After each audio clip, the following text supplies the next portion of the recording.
అద్దం పగిలితే శబ్దం వస్తుంది, కానీ గుండె పగిలితే నిశ్శబ్దమైపోద్ది.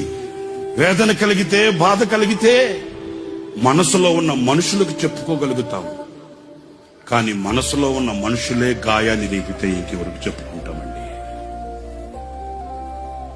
అంటున్నారా నేను చెప్పే మాట?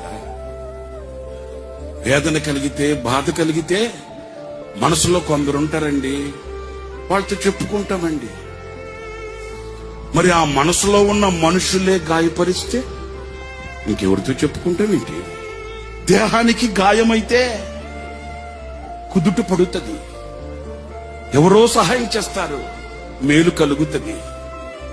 మరి గుండెకే గాయమైతే గుండె గాయాన్ని చూడగలిగిన వాడు ఎవడున్నాడండి? ఆ గుండెకు కలిగిన గాయమే ఒక గేయం.